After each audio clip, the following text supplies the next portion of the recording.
देखिए, हिंदुस्तान की डेमोक्रेसी की हालत देखिए। 300 एमपीज इलेक्शन कमीशन से मिलना चाहते हैं और कहते हैं कि हम डेलीगेशन लेके आएंगे, हम आपको एक डॉक्यूमेंट देना चाहते हैं। इलेक्शन कमीशन कहता है नहीं, 300 एमपीज नहीं आ सकते हैं। तो यही हालत है, क्योंकि डरते हैं।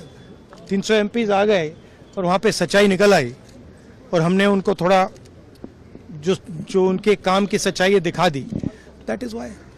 लेकिन आपको लगता है कि सर आपको ये जो लड़ाई है, मैं थोड़ा क्लियरली बोलना चाहता हूँ। देखिए, अब ये राजनीतिक लड़ाई से आगे निकल गई है, ठीक है। अब ये देश की जो आत्मा है, स्पिरिचुअल देश का जो आत्मा है, उसके लिए लड़ाई हो रही है। कॉन्स्टिट्यूशन की लड़ाई है। 1 मैन 1 वोट कॉन्स्टिट्यूशन का फाउंडेशन है। 1 मैन 1 वोट के बिना कॉन्स्टिट्यूशन का कोई मतलब नहीं है।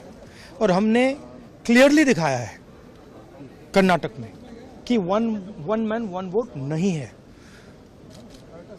Multiple man multiple vote, 1 man multiple vote, सारा कुछ चल रहा है, ठीक है। तो ये अब लड़ाई पूरी की पूरी ऑपोजिशन लड़ रही है और हिंदुस्तान के जो युवा हैं उनको ये बात समझ आ गई है। तो अब इलेक्शन कमीशन को छुपना काफी मुश्किल हो जाएगा। वो आपको कहता है कि आप नोटिस का जवाब आपने नहीं। अरे भाई, उन्हीं का डेटा है, वो अपने वेबसाइट से वही डेटा निकाल दें। मेरा डेटा थोड़ी है कि मैं साइन करूं, उनका डेटा है।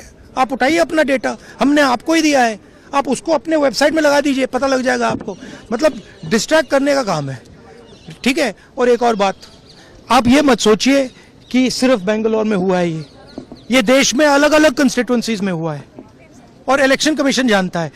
इलेक्शन कमीशन जानता है कि वो उसका जो डेटा है वो फटेगा। जो उसको अभी वो कंट्रोल करने की कोशिश कर रहा है, छुपाने की कोशिश कर रहा है, उसको हम निकाल देंगे, ठीक है। और वो फटेगा, वो जानता है। Thank you.